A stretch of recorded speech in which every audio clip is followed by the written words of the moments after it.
ശരിക്കും മേനെ പ്യാർ കിക്ക് മുമ്പ് ശരിക്കും ഈ പറഞ്ഞ പോലെ ആദ്യത്തെ ഒരു സിനിമയൊക്കെ ചെയ്ത സമയത്ത് ഇദ്ദേഹം ആദ്യത്തെ ഒരു സിനിമയുടെ പ്രൊഡ്യൂസേഴ്സിനൊക്കെ ആയിട്ട് ഒരു അഗ്രിമെൻ്റ് ഒക്കെ ഉണ്ടായിരുന്നു, ഒരു 3 സിനിമയൊക്കെ ചെയ്യണം എന്നൊക്കെ പറഞ്ഞിട്ട്.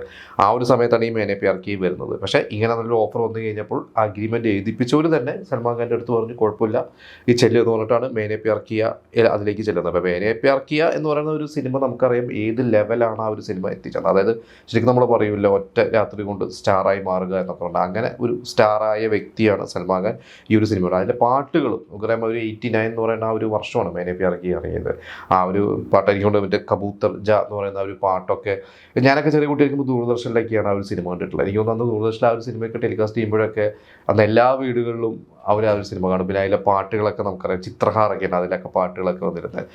അത് കേട്ടാണ് ഈ പറഞ്ഞ പോലെ സൽമാൻ ഖാൻ ഭയങ്കര ഒരു സ്റ്റാർ എന്ന് പറഞ്ഞ ആ ഒരു ലെവലിലോട്ട് വളർന്നത്. ഈ പറഞ്ഞ 90s ഒരു തുടക്കമൊക്കെ ആയി കഴിഞ്ഞപ്പോൾ മേനെ പ്യാർ കിയിൽ അല്ലെ നടൻ എന്ന രീതിയിലാണ് ആളുകളുടെ ഇടയിലും. അന്ന് പലർക്കും സൽമാൻ ഖാൻ്റെ പേരൊന്നും അറിയില്ല. അപ്പോൾ ആ മേനെ പ്യാർ കിയിൽ അഭിനയിച്ച നടൻ എന്നൊക്കെയാണ് അന്ന് പറഞ്ഞിരുന്നത്.